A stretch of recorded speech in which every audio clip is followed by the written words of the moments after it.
Welcome to Philosophy 15. I'm Scott Aiken. And I'm Robert Talese. These are 15-minute conversations, unscripted, between two philosophy professors about issues that we've been thinking about. We're the authors of Pragmatism, A Guide for the Perplexed, and Pragmatism, Pluralism, and the Nature of Philosophy.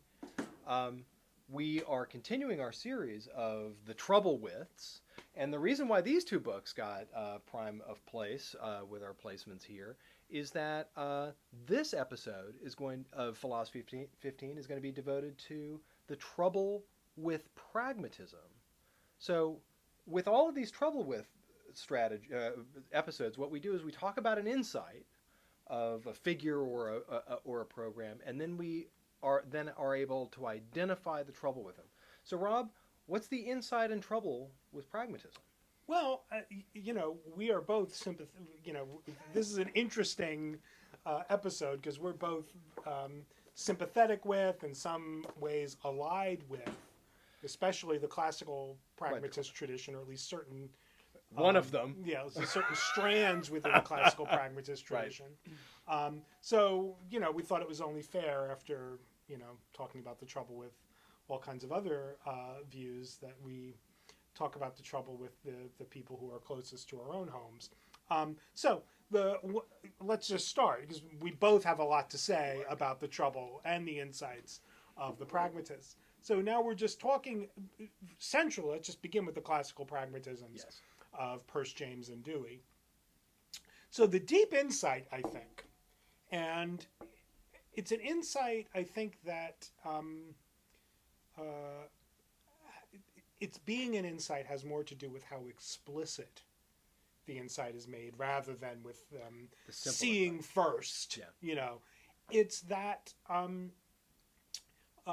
there is a way of subjecting to philosophical criticism and philosophical analysis philosophy itself, right?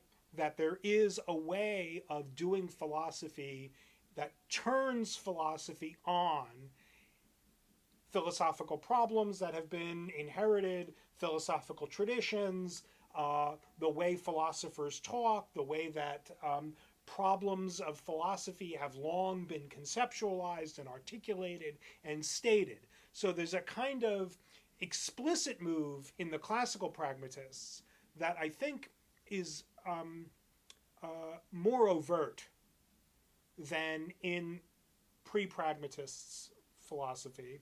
It shows up here and there. It shows up, but it's not quite as central. Right. The philosophical critique of philosophy is, I think, often the leading move of the classical pragmatist philosophers. Right. Yeah, almost all the classical pragmatists sort of start off with jeremiads about how philosophy has gone off the rails because it's not doing the thing that it needs to be doing and making the conceptual distinctions that it needs to. Why? Because philosophy needs to have some sort of connection with something other than what philosophy is. Philosophy is for something. Philosophy has a teleology. And seeing that kind of critique of prior philosophizing as itself and a kind of philosophy as itself is something that I just think is punctuated. You get this, in Descartes, in Leibniz, in all kinds of, in Kant, for Descartes says that he philosophizes so that he can walk confidently in this world. Yeah, that's right. So you get this. So we see that orientation. But the critique of philosophy itself is philosophy in its own right, rather than some propedeutic, rather than some clearing of the throat. So that is I think, again, I don't want to say it's new to the pragmatists, but that it's so central to the program. It's the distillation of that trope from prior philosophers and saying, look, they say it, but they didn't really do it. That's right. That's right. Okay. So, and that's a real insight. And I think it's a deep insight. And it changes the criteria for philosophical success. Once we hold folks to this real criterion, it changes criteria for philosophical success, and it influences how we think of the method too. That's right. So let me say one other sort of one thing that falls out of that kind of metaphilosophy is philosophy, right? sometimes when we make the first order, second order distinction, what we talk about at the second order isn't a species right. of the first kind of thing. That's right. So metaphilosophy is philosophy. Still in philosophy. Good. I think one thing that falls out of that, though, is I think a real crucial insight that you get from the pragmatists that, by the way, becomes a commonplace among philosophers in the 20th century, which is that once you see metaphilosophy as a kind of philosophy, one of the things that gets attacked and one of the things that gets subjected to philosophical criticism in philosophy is the very idea that there is a natural, obvious order to how one proceeds in philosophy. So remember, even though in a lot of the predecessors to pragmatism, you get this sort of turning philosophy on itself. You don't get a lot of challenge to the idea that, well, there's metaphysics and that's the most fundamental thing. Or no, there's epistemology and that's maybe first. It's philosophy of mind. So there's a fight about what's first. You get lots of fights about what's first. And then you see, well, what you think comes first is you think philosophy of mind comes first? Well, that's going to dictate a lot of what winds up being thinkable. Right. Meaning comes first. Right. Good. Yes. Okay. So in pragmatism, it's kind of like it's sort of like I just got back from Vegas. It's sort of like a buffet at Vegas. You can start anywhere. Right? And there's no philosophical impeaching, or there's no non-question begging. You did it in the wrong order there. To impeach somebody who says, no, I'm starting at the dessert table. You eat the crab cakes first, then the pancakes. Good. Okay. So, all right. I think that's a deep philosophical insight. I think that in its best manifestations, it's presented as a kind of humbling argument. You say, look, philosophy just doesn't have the track record, right? To say, okay, everybody, here's how we do philosophy. And ground floor is this, then we use that to answer this, and then we build the third floor on.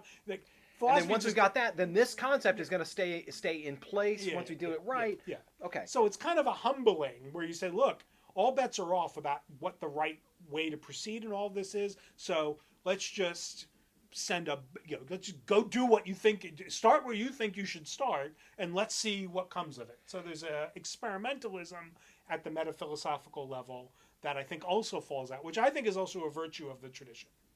I agree.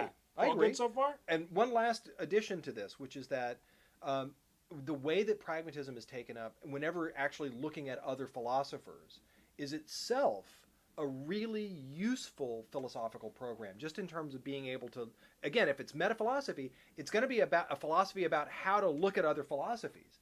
And so this I think is one of Dewey's great insights, is the denotative method, being able to say, what problems are philosophical programs out to solve?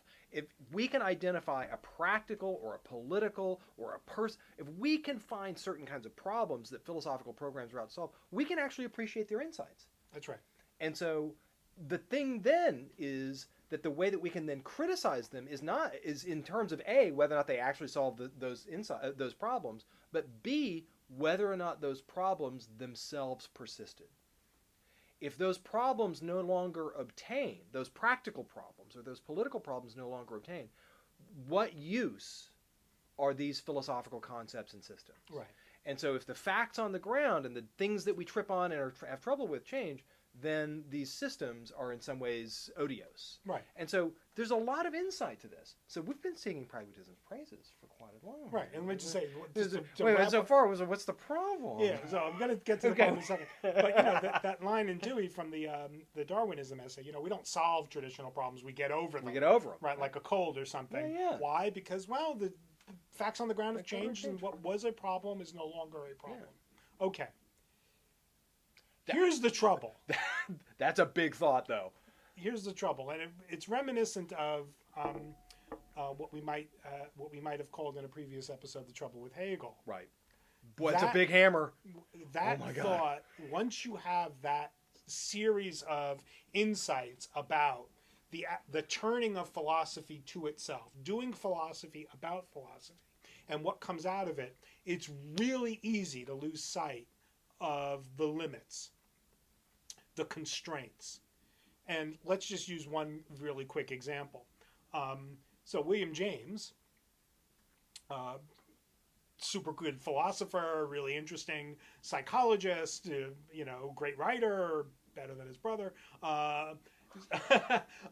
So yeah. Arguable from maybe another department. Yeah. So William James gives us this depiction of the pragmatist as the is pragmatism the hotel? It's a hotel, right? Yeah, it's the hall in it's a hotel, and in one room you've got rationalists doing theology, and in some other room you've got a chemist doing something, right, and then there are people researching the paranormal somewhere else, and pragmatism is the place that welcomes them all. It's hospitable. It welcomes them all, but the corridor belongs to the pragmatist, and that's where they interact.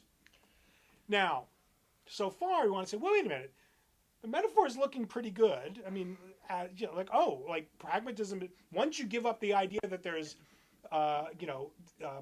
a natural order of philosophical questions or a natural order of inquiry in different philosophical areas, then you're going to have to say, well, okay. By the way, I'm now describing what's actually down the hall from us. Okay, there's a guy over there who thinks ethical concepts are the first thing that you've got to figure out. You've got to figure out what ethical concepts are like, how they work, how they emerge, how they disseminate, and then you get all your other stuff done. A person across the hall is a historian. Figure out how the history of philosophy has unfolded, and that's how you start. That's how you start philosophically. Right. You only do it in historical terms. Right. You got another guy who think, philosophy sort of was just a precursor to Kant. Kant did it, and now we're just in his shadow. Kind of sweeping up. Yeah, that's fine. And I could go on. We got more. I could go on. Yeah, I could go on. Those aren't the weird people. I could go on. So that's a good thought, right? That seems to me like a virtue of pragmatism puts them into conversation with each other and allows a kind of medium that they can interpret each other through, and even in James's case, a criterion for whether that's the problem. and therein There's is the issue because we have for example you're chasing the squirrel around the tree. And James's answer is, well, it does depend on what we practically mean by have we gone around the squirrel? It's like, well, the squirrel's back was never to me, but I did circumvent or circumnavigate the squirrel by running around the tree. So did I go around the squirrel? Right. Yes and no. Right. And neither of the campers ever says, who made you the adjudicator? Who made like? Are you now? Right. None of the campers says, "Hey Jim, what?" Yeah. Like, because why? Sorry, Bill. Like, what's Bill Jim? Bill James. Yeah. Like, who asked you? Yeah. Right. So the idea that there's this corridor of all these intellectual, diverse projects, but the pragmatic maxim, understood by James, is the thing that is now first philosophy. Is now the thing that that governs their interchange, that establishes the criterion for how they're going to interact and understand one another. Somebody in one of those rooms, by the way, I can imagine one of my colleagues doing this, and I say, hey, look, you could do the ethics first thing, you could do the history first thing, you do the Kant as everybody, you could, that's all great, but guess what? You are all answerable to my criterion of meaningful exchange. And of course, the response is, go to hell. Yeah, you're just another one of us. Right. You're not the corridor. That's right. You're just another room, bro. By the way, I've got my own theory of meaning. I've got my own conception of what makes a philosophical program. What are the conditions for success for a philosophical program other than my own? I've got my own metaphilosophical views about how diverse the world of intellectual projects called philosophy is. I've got my own views about that. Why does your view? Give me the argument for your view. And guess what? You don't get the argument for the view. It's because it shows up as a Jeremiah ad again. So the last part of this is one that, in fact, is another kind of problem for pragmatism that's related to this, which is the pragmatist program is posited on saying that there are problems that philosophical accounts are supposed to then be answers to. But that effectively takes problems as brute. And the issue then is, well, no, sometimes the fucking philosophical debate is about whether or not something's a problem to begin with. I think we need to do a second round on this. We do. Because, it is... Because things just got deep Yeah. and worse. Philosophy 15, folks. Stick around for number two!